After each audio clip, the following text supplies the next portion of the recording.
If you live long enough, a lot of stuff will come against you. Somebody in your family gonna die. Somebody in here gonna get fired. Somebody here gonna get an eviction notice. Somebody gonna get laid off. Somebody company gonna close. Somebody you love gonna break up with you. That's life. But what you gonna do about it though? Life has a way of humbling you. Life will make you shut up. Life will mute you. Shut you down. Because all of us, if you live long enough, will go through a period of feeling so overwhelmed that you think of one more thing, if the phone rings one more time, if I get another text, if I get another email, and sooner or later you feel, oh God, just get me out of this.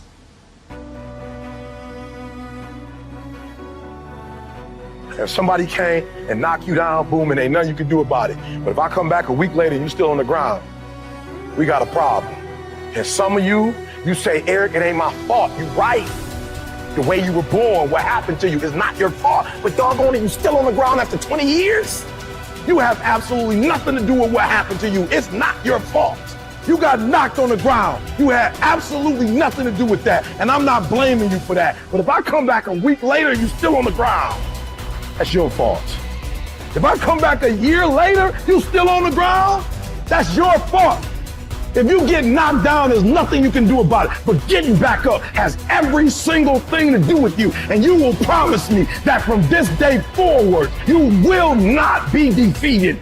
You don't belong at the bottom, and it's time for you to get your butt from down there. It's time for you to stop being comfortable at the bottom. Get your butt up and get to where you're supposed to be. The difference is not the genetic code, the potential. It's a guy that's willing to get knocked down, finally test of fortune, stand back up, the perseverance to see it through, the never say die attitude. And I go in there, man, and if I don't win, I showed up, I gave my valid effort. And tomorrow I'll do the same thing. And I'll continue to throw shit against the wall. Every day I'll throw more up there, try it again, and I'll never get comfortable. It's necessary that you take charge, that you begin to stand up inside of yourself, that you dry your tears and you're not given the luxury of feeling sorry for yourself, that you got to get in a fighting mode. You can't surrender. You can't be a chump. You've got to fight back. You've got to stand up and start. So wait a minute, what is it I need to do? You've got to make yourself move even if it hurts. Many people have been written off and said, this one won't survive. And they did. It's possible. You've got to believe in your heart of hearts that it's possible that you can beat this.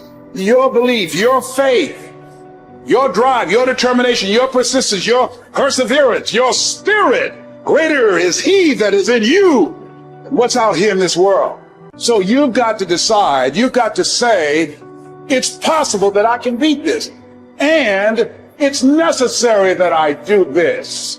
In spite of the pain and the conditions, you've got to mobilize your mind and your spirit. There's nothing as powerful as a made-up mind. You want affirmation? Look yourself in the mirror and say, I think I can. I think I can. I think I can. I know I can. You're built to walk uphill. And when you reach the pinnacle of the hill, you want to stop and appreciate the vision, but the next thing you want is a higher hill in the distance, because it's the uphill climb that it's from the uphill climb that we derive our value. And I mean this technically. So almost all the positive emotion we feel, especially the emotion that fills us with enthusiasm, and that's to be filled with the Spirit of God, by the way, because that's what enthusiasm means. That's experienced in relationship to a goal. And so in some sense, and this is part of the religious enterprise, you want a goal that you can never attain. Right? So you can always move closer to the goal that recedes as you move towards it. You think, well, that's frustrating. It's like Sisyphus pushing the rock uphill. But it's not, because as you pursue that goal, you put yourself together and your life does get better and richer and more abundant. And that's why the highest levels of virtue and goal are in some sense transcendent. You want them to be above everything you're doing so you can continually move towards something that's more sublime and better. That's what you are. You're here to live, not to sleep. And the problem with the vision of Mai Tais on the beach is that, well, first of all, that's a vision of drug-induced unconsciousness. Second, it's only going to work for about a week. Third, you're going to be a laughingstock in a month and depressed and aimless and goalless.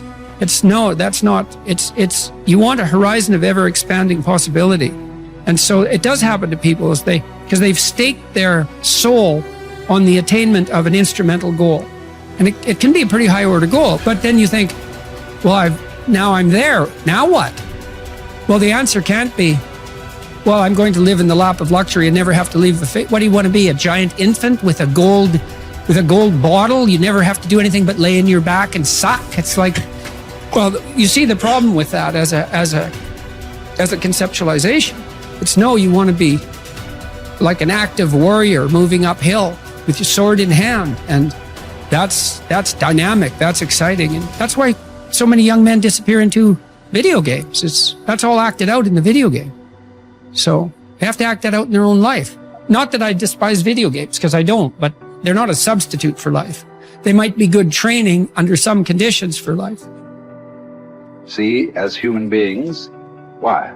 The only reason why we are dominating every other creature, including massive creatures, much bigger than us, more powerful, faster, quicker, in strength, in capabilities, why we are dominating all of them is our ability to use tools, isn't it?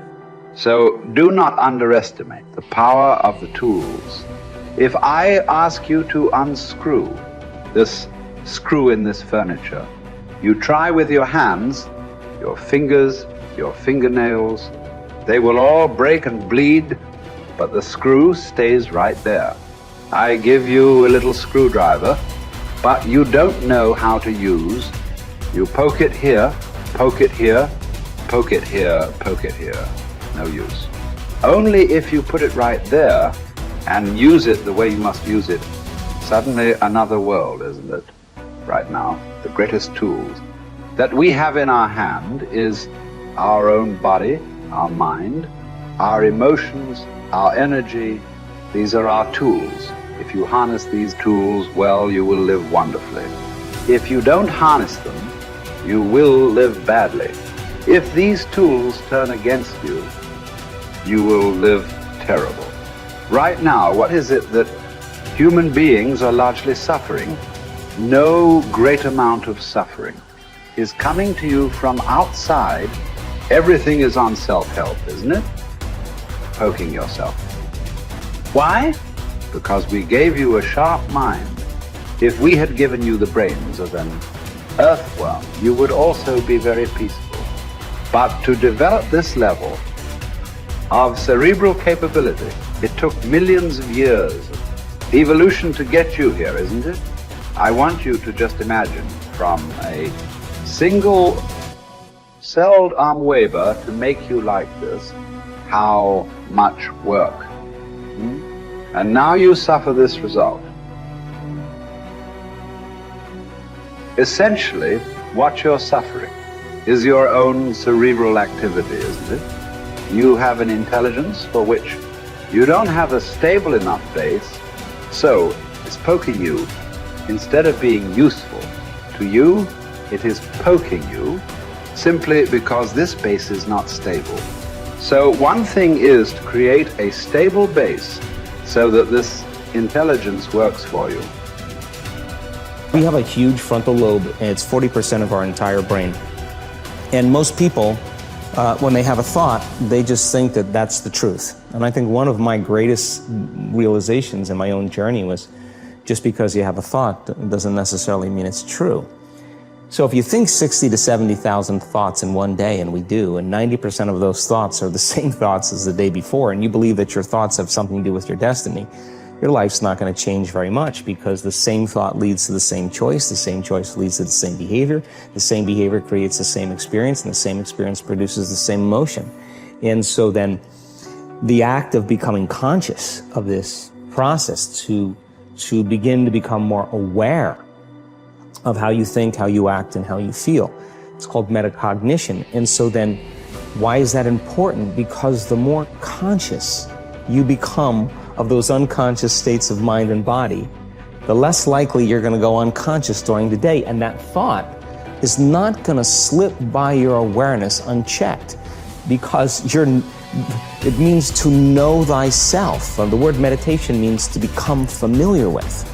So as you become familiar with the thoughts, the behaviors, and the emotions of the old self, you're retiring that old self. As you fire and wire new thoughts and condition the body into a new emotional state, if you do that enough times, it'll begin to become familiar to you. So it's so important, just like a garden. If you're planting a garden, you got to get rid of the weeds.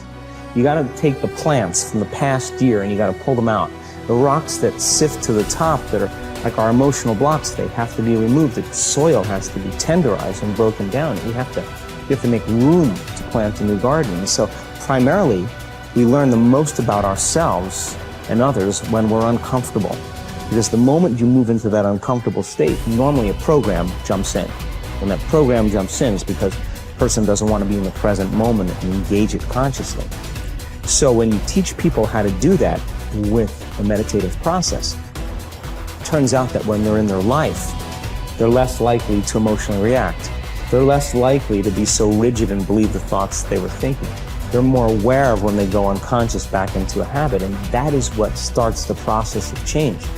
And so we have to unlearn before we relearn. We have to break the habit of the old self before we reinvent a new self. We have to prune synaptic connections and sprout new connections. We have to unfire and unwire and refire and rewire. We have to unmemorize emotions that are stored in the body, then recondition the body to a new mind and to a new emotion, like deprogram and reprogram. That's the act, and it's a two-step process.